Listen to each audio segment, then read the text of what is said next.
I'm Meredith and I am an astrologer with Astromatrix, and today we're going to spend some time discussing Mars, the planet that connects to war and conflict, and our ability to act and our ability to get things done. But first, before I get into that, if you would like to know what 2025 has in store for you, if you would like to download a reading or a report or get a reading done from a live astrologer, check out the link in the description box below, because Astromatrix has so many different services that we offer. So be sure to check that out. As I'm recording this, I can't help but laugh because the timing of this video is impeccable. Mars is going to station retrograde in the sign of Leo on December 6th. So it's kind of an interesting close out to the year and beginning of the new year with that energy.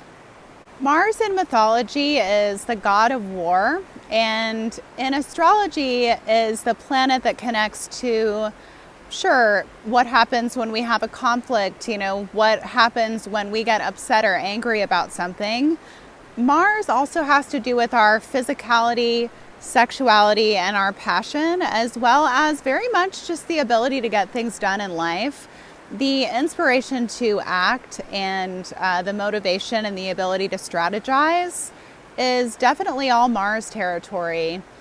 I kind of think about a combination between the Sun and Mars as adding up to how vital someone is, how physical they are, how someone feels in their body.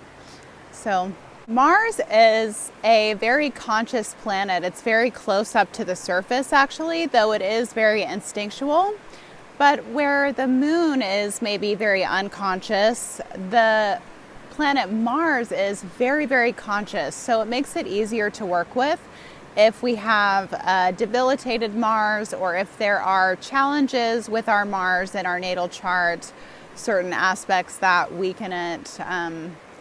In this video, I'm going to be discussing something called essential dignity, which means how Mars feels in certain signs.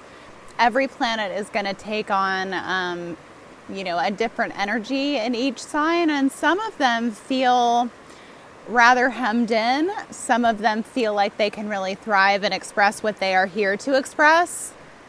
So I will not be talking about every single Mars placement in this video, but I will be talking about some of the major highlights when it comes to essential dignity, and I'll give tips and tools and tricks for how to work with the Mars that you were born with in your chart. If it's one of the ones that I list, or if you feel like your action and your will could use a little bit of work, then this video is also for you. So just a little astrology terminology. When a planet is domicile, this means that it is at home or it's in the sign that it rules. So Mars in domicile or at home would be in the signs of Aries and Scorpio. When I am at my own home, I feel a lot more comfortable, but I'm not necessarily worried about making a mess because it's my house and I can go back and clean it up later. So Mars in Aries and in Scorpio can be sometimes a little bit too comfortable depending on the aspects in conflict, and are regularly taking action, whether it's short term in the moment or long game strategic action. And they have a very easy time doing this from what I have observed of those natives in my life. When a planet is exalted, this means that it is in its best expression. It might not be in the sign that it rules, but it is in a sign that it feels very, very, very comfortable with. And I had a teacher a long time ago compare exaltation and the state of like a planet being very, very, very comfortable as being on vacation. It's like when you're on vacation, everything is super saturated, things feel great. And so Mars is exalted in Capricorn. And what happens when Mars comes into Capricorn is it becomes this like military general. Like they are capable of such long-term planning and thinking that Mars really does well. It's exacting in all of its projects, and you know, these people can actually keep a very, very cool head in conflict or in situations that are stressful. So you see a lot of Mars and Capricorn people, and frankly Mars and Aries and Scorpio as well, in positions like, you know, being a paramedic or being a first responder, because they are very good and cool, calm, and collected in any type of crisis situation, for example. I'm going to sound like a parrot a little bit with this, but to sustain and upkeep an already well-placed Mars, the very first thing I recommend is to exercise. Find forms of exercise that work for you to keep the machine very well oiled. The other thing that I would say, if you have a well-placed Mars and, you know, getting off of the couch and getting out into the world and doing things really isn't that difficult for you, I would say to create a list of short-term and long-term goals with actionable steps, because that gives your already well-placed Mars just like fuel and a direction. Checking in as well with your sun sign to know what do you need to be seen for? What do you need to be recognized and validated for so that your Mars can act? Like if you're, for example, a Libra sun and you have Mars in Scorpio, you have a need for human relationship and human connection, maybe more than some other signs. And so for you, a lot of what you do with your Scorpio Mars is very much going to depend on the temperature within your relationships, for example. So the other thing that you would like to look at is what aspects are your Sun and Mars making? Are they connecting with each other in a conjunction, which would really mean that like the two aspects of vitality, health, and your will are really striving toward the same thing. And if your sun sign is sextile or trine your Mars, then that would mean that like there is a very complementary path.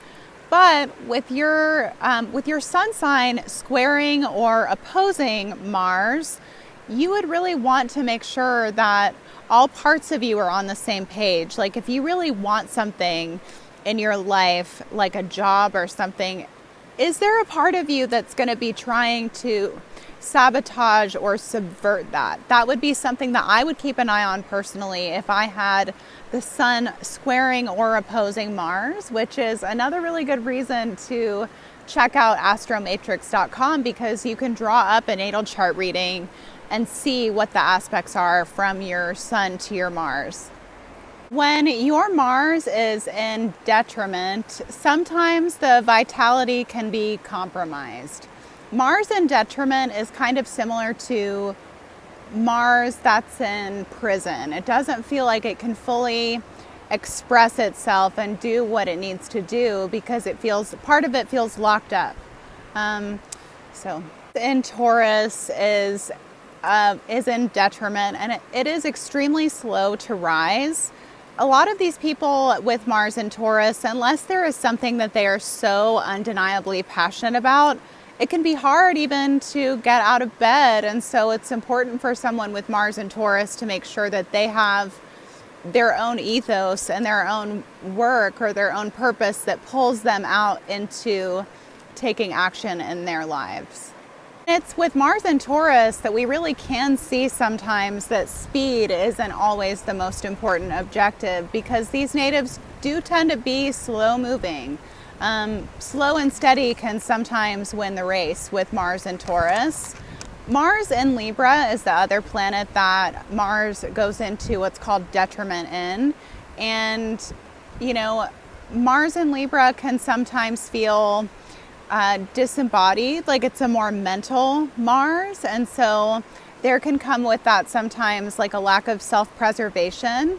A lot of the people that I know with Mars in Libra will get very, very upset at injustices done to others. But when it comes to an injustice done to oneself, it's like, you know, they can miss the opportunity to stand up for themselves. And with Mars and Libra as well, you know, Mars likes to be very instinctual, where Libra can tend to really take time to make decisions, so there can be a very indecisive quality as well.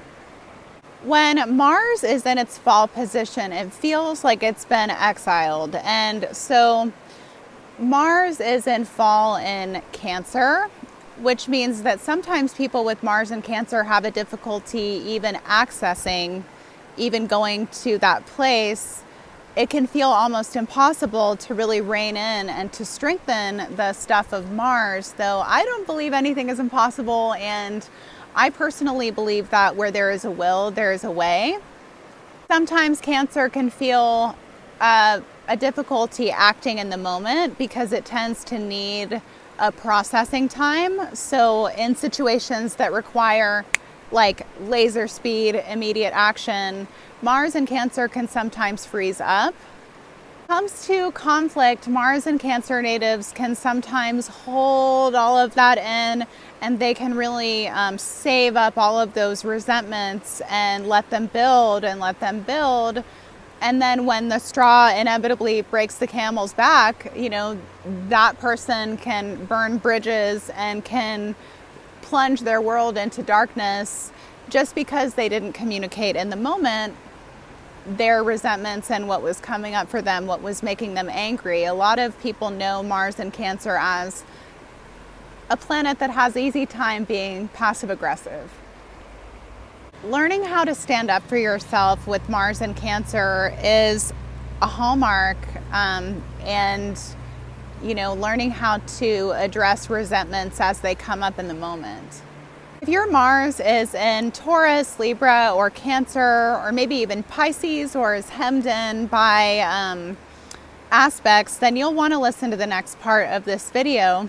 This kind of reminds me of my friend Bera, who told me one day on the phone when I was complaining about how I had all of this stuff that I had to do and all of these pieces to put together, but I just didn't have any motivation to do it. She told me, she said, Meredith, motivation follows behavior, not the other way around. So it's not like you're going to wake up one day and just feel so motivated and so energized, though that does occasionally happen for me. You know, but you kind of have to wake up and do the thing anyway. Not that you're punishing yourself or not taking care of yourself, but sometimes when there's so much to be done and when you really have a goal that you're trying to achieve, you just have to go do it anyway. You have to put one foot in front of the other, in front of the other. So motivation follows behavior, not the other way around. If your Mars is in the sign of Taurus, then coming up with some type of routine exercise regimen on a weekly basis, one that really heats up the body and is something that you do in somewhat of a structured way. Like I would think about somebody waking up and going for a walk every day, or, you know, maybe going to a martial arts class that really warms up your body 4 times per week. Mars and Taurus can very easily stagnate. It can very easily fall lethargic. And so I think that even though it has a proclivity toward lethargy, laziness, stagnancy, that the most helpful thing would be to bring in some of the opposite and some pretty high intensity regular exercise. The other thing that I would recommend if you have Mars and Taurus, for example, is to write a list of 3 to 5 things. This is called a power list, is how it was described to me, and I've actually used it in my own life. Come up with a list of 3 to 5 things that you can reasonably do in one day. Start out by doing this 5 days a week and just see how far you get when it comes to your goals. There's always something that you can do to put yourself a little bit closer and a little bit closer.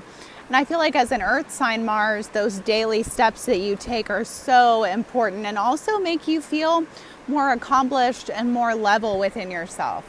If your Mars is in the sign of Libra, then I would recommend exercises like yoga, Tai Chi, Qigong, and things that help you slowly ground into your body. Since Mars in Libra is so very mental, can be highly mentally stimulated.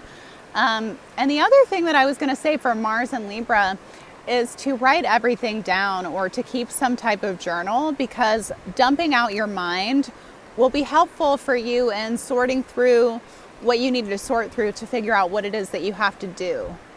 Person like me where journaling may fall short, sometimes drawing up a voice memo on my phone or calling up a friend even and just soundboarding, make sure that you have that person's consent, because sometimes someone calling you and just dumping on them can be a little bit unsettling. But I feel that with Mars in Libra, you do want to kind of keep the wheels of thought and communication and expression going. When it comes to exercises for Mars in Cancer, I would say that things like water aerobics, swimming, and also what I've mentioned for Mars in Libra as well, things like Tai Chi, Qigong, that help you to slow down, that help you to really regulate your nervous system, which is a huge part of being emotionally clear to make the choice that you need to make. And something that helps you genuinely process and release certain emotions. So in my head, I think of like ritual, like lighting a candle and asking that all of your emotions be made clear, or doing something like emotional code or some type of somatic releasing. Because if you're not feeling your feelings on somewhat of a regular basis, they will accrue, and they will accrue kind of like cobwebs in the corner that prevent you from being able to take the actions that you need to take. I think that to be a very emotionally clear and sound Mars in Cancer is a really good way to put yourself ahead and to ensure that you are balanced in your mind and your body, so that you can make the best choice and that you can feel like at work, like you're competent, you can feel that, you're really doing the right thing in your life. I think that it helps to have a clear basis to operate from, which you're only really going to get if you're regularly processing out your emotions, using oils, using spiritual baths, clearing and feeling your feelings when you need to is what I would recommend for that.